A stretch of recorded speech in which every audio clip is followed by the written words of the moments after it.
Welcome to the Locals in the Loop podcast. We're with the very talented Andy V at Maggie Mays in Rosemount. In Rosemount. Yeah. Well, welcome to the podcast. Thank you. So, tell me a bit about your music firstly. What is Andy V? Andy V is a multi-instrumental live looper, pain in the bum. What instruments? So I play saxophone, keyboard, I sing, and I use live beat production, and everything's done on loop stations. So I'm a live looping artist. Right. And then how did you get into live looping?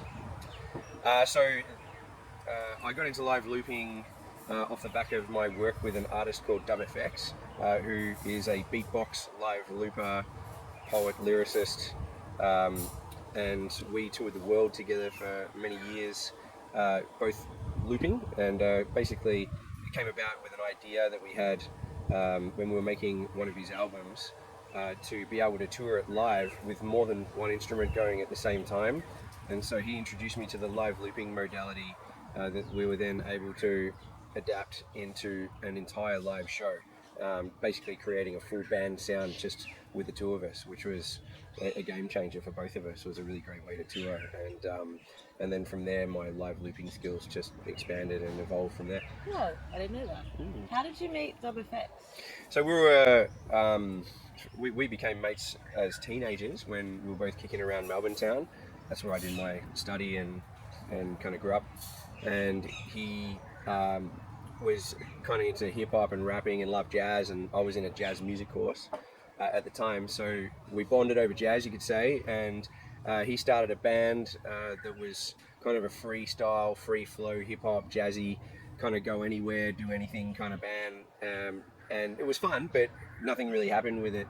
And then he took himself overseas and became massive as WFX, and I did the same going over to America. Our paths crossed again years later when we reconnected and got into recording together, and then that eventually led to me touring with him. So what did you do in America? Was it jazz? So in America, I just finished my music degree and went over to join a very old and dear friend who had started an independent record label, and also was a musician and performing in a band. He invited me to come over as a musical director to that label, and I wasn't even 21 at the time, and ended up in the US with my keys, my sax, and just a blank canvas. And so it was a challenging time being so young and in the industry for the first time, but I learned a lot of lessons very quickly. Yeah. Whereabouts in the States? So I started in Atlanta City, and 3 to 4 months into my work, things weren't going super well, so I actually pivoted and joined one of the bands that we were recording and moved to Oklahoma City, Oklahoma, which is a bit of a strange destination for music, being in the Midwest, but I was young and I was open to anything and everything, and I'm actually really glad that I made that move, because at that time in my life I really wanted to play more than be in studio and production environments. So, I'm a player, so I really just wanted to play. You're a player. I'm a player. Because would you find the music industry in the States overwhelming and like intimidating, or is it there's lots of opportunity? Because Australia, it's full massively tall poppy syndrome, but there's so much opportunity there. But does it intimidate you, or is it kind of exciting? That's a really great question. A really great question. That's an amazing question, and I would say the States is completely overwhelming. Everything is bigger, stronger, harder, faster. Yeah. But the one thing that I learned from the experience was that there's nothing really wrong in American culture with bigging yourself up, with representing yourself with confidence. And I think, you said about Australians suffering from tall poppy syndrome a bit. That's almost like the opposite in the States, which can be really great, and also possibly a little bit damaging, particularly for people outside of American culture to be exposed to. So for me, it was great because it taught me a lot of confidence. So I really started to believe in myself and my abilities, and have the confidence to be able to tell someone, yeah, I'm a keys player, I'm a saxophone player, I do this, and people would listen and go, oh wow, okay, cool, right, yeah, cool, what's your Instagram? You know, whereas if I had that same conversation to someone here in Australia, I might be met with, oh yeah, okay mate, settle down, you know, you'll be all right, no worries, yeah, you're all right, okay, fine. And it's a little bit like that in the UK as well, actually. So it seems like the States is a place where you can realize the power of promotion, particularly self-promotion, which I think is really useful for us as musicians. Yeah. But not to be overstated, let's say. Finding that balance between, you know, representing yourself as someone that can do something and that has these abilities and this skill set, but not overcook it, let's say. Well, I know a lot of local musicians, they feel they don't want to promote themselves, and they feel like, oh, no. It's like, this culture's going to change. Yeah, I just really think that it's about finding a balance, and I don't know if I have that perfect balance. I think it's really tricky, and it also depends on who you're talking to as well. So did you come from a musical family? Yeah, so I'm actually really the black sheep in my family as far as music goes. In saying that, my mum was pretty well educated across piano and became a music teacher in primary school, but her first love was science and worked as a lab technician for many years before getting into education. And my dad is an engineering background and worked in a factory and research and development. So in the end, I'm really the black sheep of my family as far as professional music goes. But what really drew me to music and what really cultivated my love and my passion for music was my grandfather. He's a hobbyist pianist all his life. He was in building and construction, so it stayed a hobby, but a really passionate hobby for him. And when he found out that I started to become more interested in music as a young teenager, he really supported that endlessly. He bought me my first saxophone. He contributed to buying me my first drum kit. We used to jam around the piano in his living room. Even as a really elderly man, we kept that tradition alive, and I'm so grateful for that. I think it's so important to have that support. Were your parents disappointed? My parents, one parent wasn't super thrilled, and the other was over the moon. And fortunately, between the two, the two parents, neutral. Let's say it went back to neutral. Yeah, but both parents, I think, are really proud of the fact that I've been able to kind of persevere in what is a really hard industry. Yeah, definitely. I don't envy it. That's why I lie on the outskirts. And then what brought you to Sunny Coast? What brought me to Sunny Coast? Well, I was signed and represented in the UK, and unfortunately COVID... No, so after the WFX years, I became signed and represented in the UK under my own name. Why did you and WFX stop? That's a hard... cutting this one in that's a hard question to answer. The short of it is that we were working together for quite a few years, and priorities in life change, and he got married, which was great, and he wanted to have kids, and he's always stayed open to changing the way he tours and presents his music, and so he made the decision to go solo for a period and then reunite with old friend and colleague of his, Mr. Woodnote, that they collaborated on some of his most popular work and videos. So yeah, as an artist, he is very clever at creating and recreating what WFX is and how he performs, which I think is a smart decision. Yeah, kind of go through that phases, I suppose. Otherwise, you kind of get stuck. Yeah, and I look back really fondly on those years, and am forever grateful to him, and for that world touring experience. It changed me forever. Yeah. Where was your favourite spot to tour? I personally loved Eastern Europe and Russia. Really? Yeah. Russians. He was really, really famous in Russia, or still is really famous in Russia. Through his music, he brings positive message, and They need all the positivity. Yeah, they do. Yeah, everyone does. Yeah. Not just Russians, but in the end, his positive messages and his positive, uplifting musical content is really, really felt deeply by Eastern European and Russian culture. What's the like? I've never been there. The going out, like, would he play nightclubs? Yeah. So, what a lot of people probably don't know, a lot of Western people, let's say, don't know about Eastern Europe and Russia is that that music is really important to their culture, and the venues are massive and really well attended. Yeah. Right. They don't sometimes look aesthetically as pleasing as something that you might see in New York or Hollywood or in Sydney or in a beautiful like harbour. A basement sort of.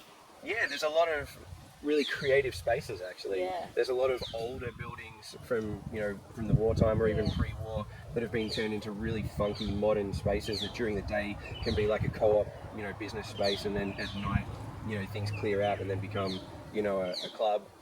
It's really amazing what can be done with creativity and with a bit of forward thinking with what you have to work with. Yeah, I need to get over there. Definitely. I miss it. I'm kind of scared. I really miss it. I love it. I love the place. I actually ended up migrating from Australia to Romania on my German passport. Really? Yeah.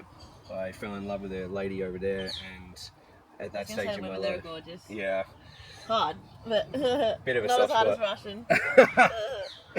Yeah, I made an interesting leap of faith and actually migrated over there, and that was during the DubFX touring years, because we were over there basically all the time, and I'm a European citizen. I was able to do that, and I got to experience Eastern European culture firsthand and living amongst Romanians.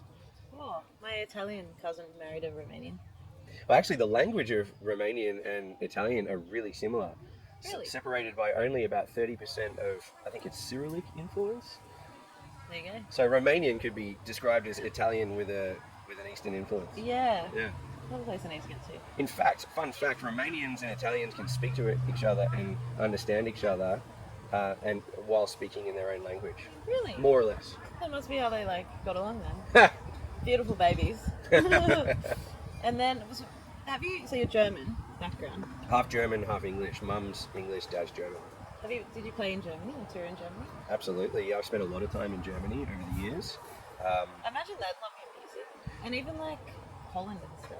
The beautiful thing about Germans and Germany is that they're interested in music, but they're also interested in the technical side of music. And because I have an interesting setup where I'm live looping and working with hardware units and keyboard and saxophone, there's a lot of technical aspect to what I do. And the Germans in particular were really interested in that. That's fun. And they were really full of questions and really always, in fact, like looking to see what I'm doing, which was a great. You need like those master chefs where they have the mirror over the kitchen.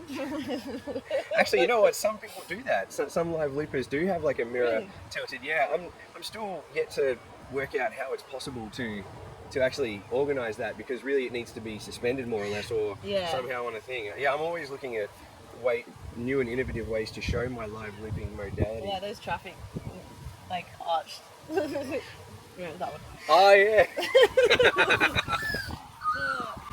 Okay, going back to career highlight. Career highlight. Yeah. Oh wait, that wasn't. Anyway, career highlight. A career highlight. Well, within my own career as Andy V, there was one particular Italian tour that I did with the Italian agency I used to belong to, Decibel Eventi, and we went all over Italy with myself and an MC by the name of B-Rise, who works in a group called Shanti Power over in North Italy, and we went everywhere in Italy. We went from south to north, and it was an incredible time, because touring in Australia or in the US or in other parts of Europe is generally quite well structured and organised. And although my agency were structured and organised with what they did, it's the experiences on the road and then the venues you get to and then how they treat you. And the start time might be 7 o'clock, but you might not go on until 10. But when you do, you realise that the locals all come out at that time, and Yeah. it makes sense to start at 10. Yeah. And it's the greatest gig you've ever done, you know. So that Italian tour that I think was 2018 or possibly 19. I think 2019. That's just before COVID. Yeah, was amazing, and really gave me the belief that I can do this. That as an independent artist, someone not attached to a famous person, that I can do this. So what sort of gigs were they? Like paid or just? Yeah. So in Italian culture, there is an organisation called Centrale Sociale, which is like it's like our kind of YMCA kind of thing over here, like social organisation. Yeah. And you can pay a very small fee for a membership, like €10 a month or something like that, and you then are a member of that that social group, let's say. And there are a lot of venues that exist around Italy like that, which is great for me because it's usually like forward-thinking, conscious, young people that are interested in art and culture, and that made a perfect platform for me touring the kind of music that I make. That's so cool. I didn't even know that existed. I've been there like 6 times. Yeah, I mean, I was lucky to live in Italy for some years, and so when you live there, you develop a bit of a deeper understanding of your surroundings, I suppose. Yeah. Oh, that's sick. Yeah. Even my cousins didn't even tell me. I feel like Italians, like, they don't move much. They're a little bit stuck in their ways, but I mean, remember they have like more than 2,000 years worth of culture to uphold. Yeah, so they don't leave their little towns, like Sunny Coast. What? It's over the bridge now. Well, a funny story, then the agency sent a couple of people over back to Australia in years after, and I was taking them around and showing them the place, and what did they want to eat at night time? They wanted pizza or pasta. They wanted a margarita pizza or a carbonara or something simple with pasta. So the stereotypes are there for a reason. Yeah, honestly, when I stayed with my auntie in Italy, it's like you wake up and then she starts cooking lunch or breakfast and just cooks. And then as soon as you finish eating lunch, it's like, what's for dinner? What? Rolling out. Eating and drinking culture. Yeah, Yeah. that's good. And then you've got to talk about it, and then you've got to talk about who makes it better. Yeah. And then you've got to talk about, no, but my grandmother did it this way, Yeah. and that's not correct when you do it the other way. And then it creates one argument or a conversation that might lead you into lunchtime. Yeah. And then the sons are still like 50 going to bloody lunch with mum. Yeah. Never married an Italian. No comment. my Italian grandfather said that. Okay. Yeah. Fair enough. It's been well documented then. It's like, I know what we're like. And then, so what brought you to Sunny Coast? What brought me to Sunny Coast? So, in the beginnings of COVID, I got a bit stuck in Bristol in the UK where I was living for some years. And well, I remember from the UK during COVID, it was like photos of garbage bins full of alcohol. Like, oh, yeah, sure. I'm sure a little bit too much alcohol was consumed by most people during the COVID years. But yeah, what brought me back home? Well, it was my intention to stay in Europe and in the UK and continue with the agency I was signed to. Unfortunately, that agency had closed its doors and went into administration like so many other businesses in UK. And it was becoming clear to me that my chances of really succeeding in the way of touring and getting enough shows to live over there was becoming less and less. And I really felt like I was pretty destitute by that time and very mentally affected by everything, and really just needed to come home and reset and work out what the plan was from there, from where I grew up, let's say. and why Sunny, not Melbourne? Yeah, that's a good question. Why did I relocate to Sunny Coast and not Melbourne, Have my you been here hometown? before? I have, and an amazing man on the Sunny Coast music scene by the name of Brett Gadeen, who happens to be the DJ in the group Raw Audio, in which I play as well. He had actually organised a little tour run for me in one of the years that I came back from UK, Europe for a holiday, or a bit of a rest. And he organised an amazing tour from Byron all the way up to the northern part of the Sunny Coast, and I really fell in love with the area. I love surfing culture and the beaches, and it's a bit of a lighter more relaxed way of life up here compared to the big cities like Melbourne. Yeah. And so I decided when I came home that instead of going back to the bump and the grind of Melbourne music, I would try to recreate myself altogether. And I'm really glad I did. I was gonna say any regrets. So every now and again I feel the pinch of the hustle and bustle of the city and how much more opportunity there is in the way of art and culture. But we're evolving up here really quickly on the sunny coast with those things, and it's been an incredible thing to witness over the last 3 years. Yeah. It's because all the Melbourneians are here. That might have something to do with it. Yeah. Bring the Italian cuisine.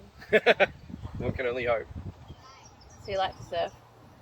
Love my surf, love my beach time, just love to be near the ocean. I suppose not many people don't, but I feel particularly drawn to it because I think as a creative, my head is always full of questions, thoughts, feelings, emotions, and the beach environment tends to quieten that down quite a lot. Yeah. I always get like if I'm out surfing, my brain's so busy sometimes. It depends if it depends if there's waves. It always there's depends no if waves there's at the waves. sunny coast, and my head's like, oh shit, there's a wave. Yeah, I don't always succeed in switching off when I'm enjoying the surf. But the main thing is we're trying, I guess. Yeah. Like meditation, right? There seems to be no end goal, but it's the journey and it's the consistent effort that seems to do the most good. So where would you say you go to get inspired to create music? Yeah, I love I love going to gigs. It's hard up here because I make a living off of music. I don't have as much free time on the weekends, particularly when good gigs are on from other local artists. But I do travel to Brisbane and sometimes even further, sometimes to see a bigger act come through. I love my Kiwi bands. I love Catch a Fire and Fat Freddy's Drop and Tikitane. Yeah. And if there's a good Kiwi band on, I'll be there front and centre every time. And I love live electronic acts, guys like Paul George and Tijuana Cartel. They're really inspiring for me, not only for their music, for how hard they work on the scene. Really inspires me. Yeah. So I was going to say, what was your favourite band or artist? Yeah, I've really fallen in love with Paul's solo music and Tijuana Cartel as a band, and they've been really generous with having me support them a lot as well in these last couple of years. And the more I get to know the guys, the more I appreciate the artistry that goes into their work. So how did you meet? I think they're pretty regular visitors to the Sunshine Coast with what they do with their music, and through Brett from Raw Audio was introduced to Paul, and then in later months Tijuana. What is that? It's a goose. It's an angry goose. Oh, I see it there. It wants food. Can't blame it. We're interrupted by a goose. I wonder if you're gonna hear it from. Is that an interview first? Yeah. What sort of advice would you have for people wanting to get into live loop? Advice that I would have for people getting into live looping: book a one-on-one lesson with someone who knows what they're doing. Shameless plug there. Yeah. Try not to depend on just looking at content and going through endless scrolling through things like YouTube, but really spend time with an expert who knows it, lives it and breathes it, and spend as much time as you can honing in on getting your loops really clean and really tight. That's the most important thing. I was gonna say what's like the hardest part. Yeah. The rhythm too. Yeah, the technique of starting and stopping a loop is a little bit harder than most people think, but once you get that down, then you'll have it forever. You'll never lose it. How many years do you reckon it took you to I mean, you're always evolving, but learn to be confidently live looping? So, in fear of sounding too big for my boots, I actually took to live looping immediately. Yeah, I had a great teacher. Dub Effects gave me one of his spare loop stations, explained how it worked and how to do it, and I instantly took off with it. It just made sense to me. Did he teach you, or did you self-taught? He gave me a really quick run through how it worked. Yeah. And then through our touring, he would show me little things along the way. But basically, it was my own curiosity, my own developed passion for it that actually got me to where I am now with looping. Yeah. Yeah, right. So then how long would you say someone else?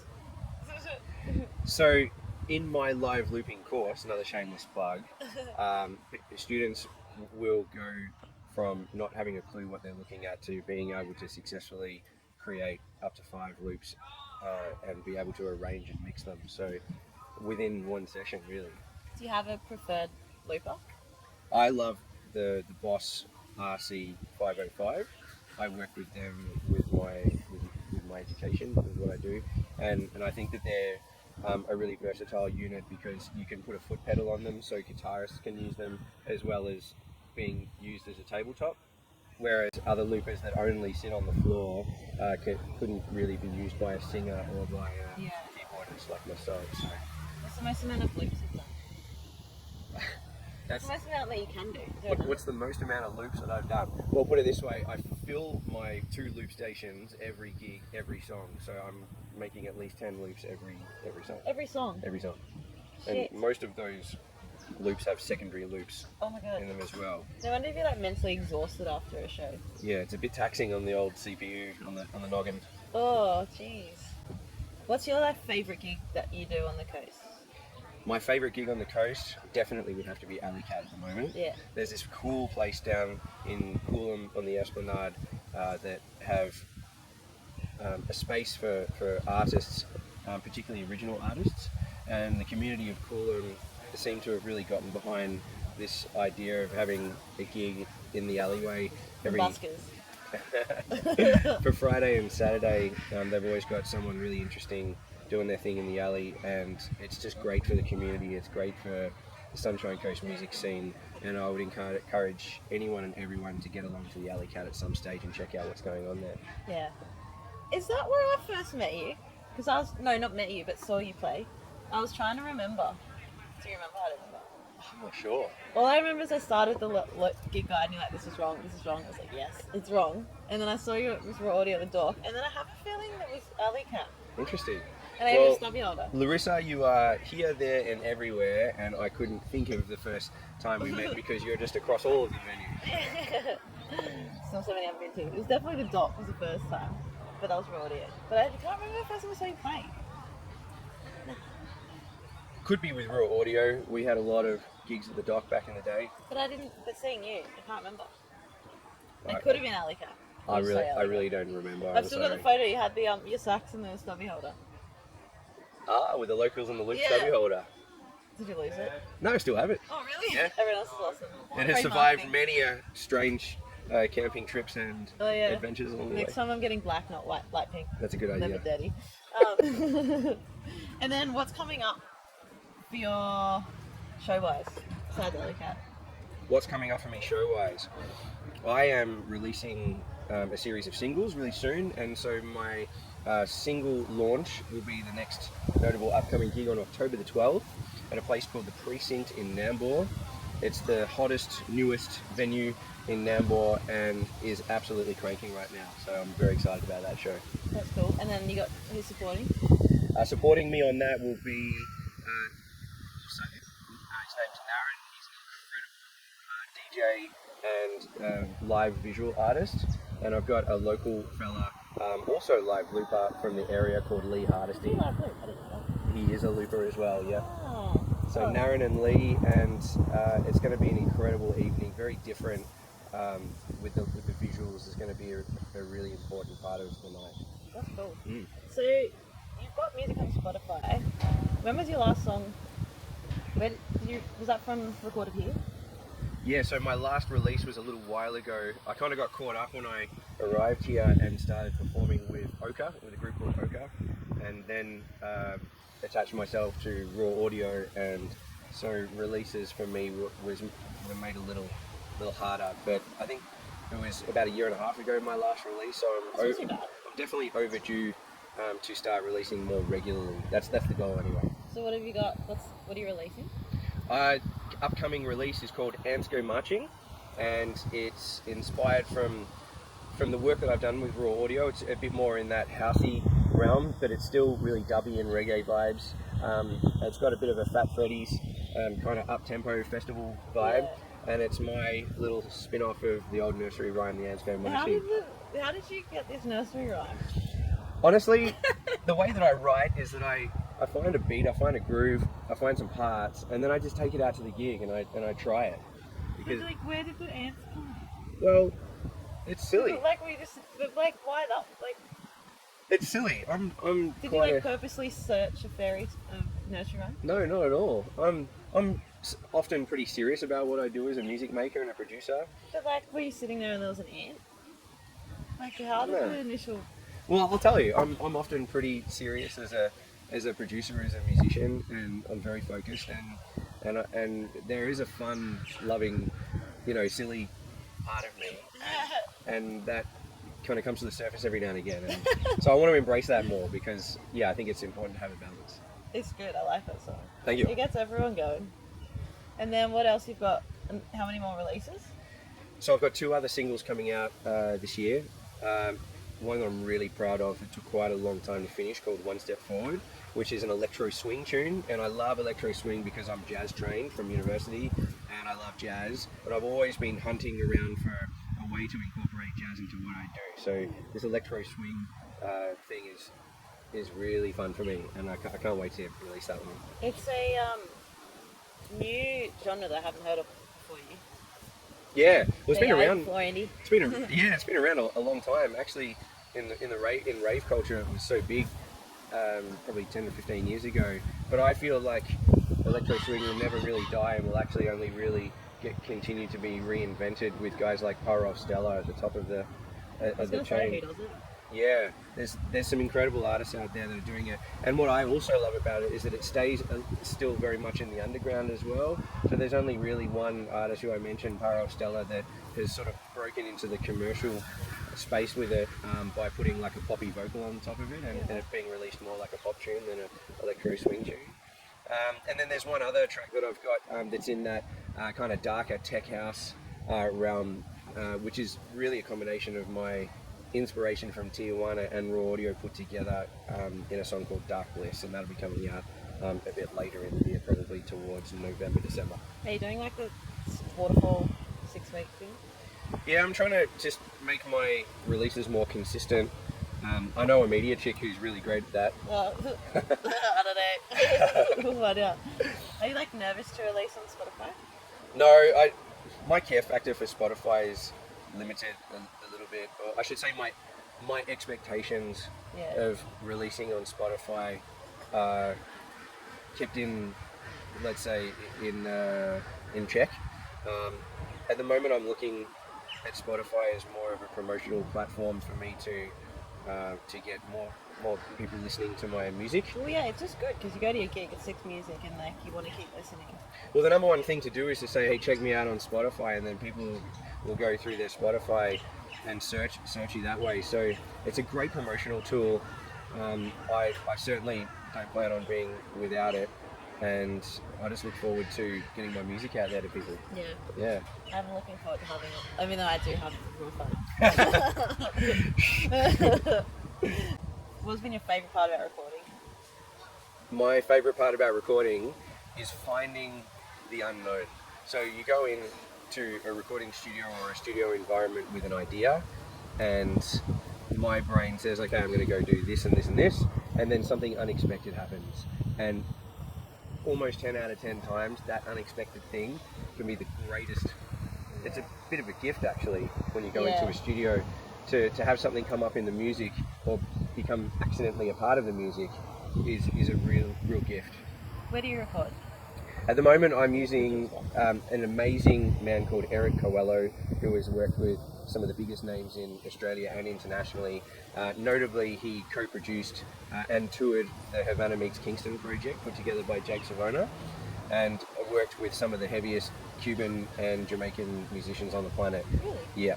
And Eric has understood my vision and where I want to go from here with my music, and loves the same genres that I love, and he's also an incredible musician himself, and he has an incredible studio down in the Northern Rivers, and so that's where I'm spending a lot of my time these days.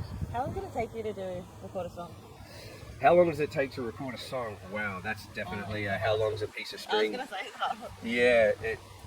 Yeah, so typically with our workflow at the moment, it'll take a whole session to compile what I've already done into a studio session in Eric's studio. So the way I work is at home in my own studio, I work and work and work and work on my track to the point where I feel like it's ready to then send to Eric and to work with him. And he and I together will put together the last 25 to 30% of that track. Okay. It's a way to save money too, because if I was to start completely from scratch with someone in the studio, there's no telling how many days it would take, and of course when you're paying per day it can get very expensive. And with my skill set, I can sit at home in my home studio and prepare as much as possible. Yeah, okay, that makes sense. And then Ansco marching, do you have to go through any copyright? Yeah, the journey to getting Ansco marching, the journey to get Ansco marching through the copyright system was an interesting one. It's an incredible history of how Ansco marching came about. It actually comes from an older song called When Johnny Goes Marching, and that was then changed. But it was written well over 100 years ago. Actually, no, over 90 years ago. So, I'm in the all clear, so happy days. Oh, I was going to say, because I thought it was 70 years or something, isn't it? Yeah, I think it's 70 something years, and so then, it was 90 years ago that it was. Oh, that's lucky. Yeah. There you go. Yeah. Only remix songs for 70 years old. But notably, I've changed a lot of the lyrics, and I've completely refaced the whole thing into a fun, dubby, reggae, housey, festival-y thing, and it's not super recognisable anymore, except for, some of the lyrics, I guess. Yeah. And then it's dropping on the 5th?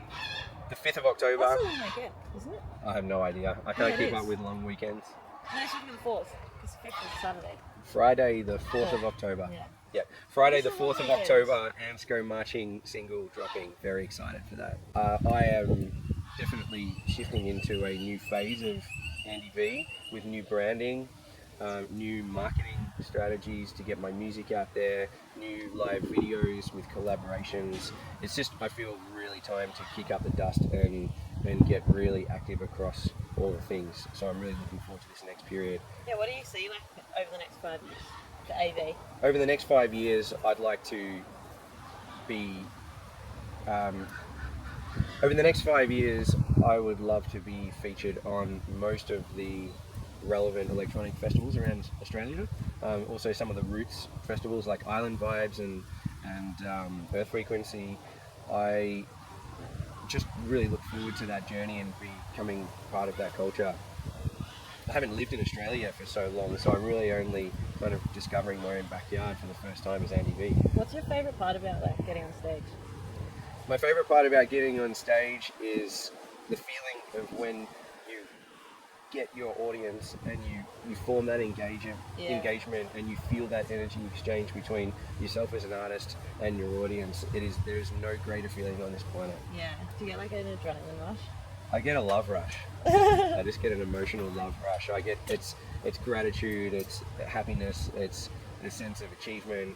It's just wonderful. It's addictive, and it's really, really something that I love. So your favourite audience members be dancers? I love dancing. Yeah, I love all of my audiences. I love the sit down audiences that will hear more of my down tempo, jazzy, reggae stuff. It's just as important to me as those who, just move around like their pants are on fire. Yeah. I love it all. I was going to say, I was thinking before, a slogan for your music is music you can enjoy sober.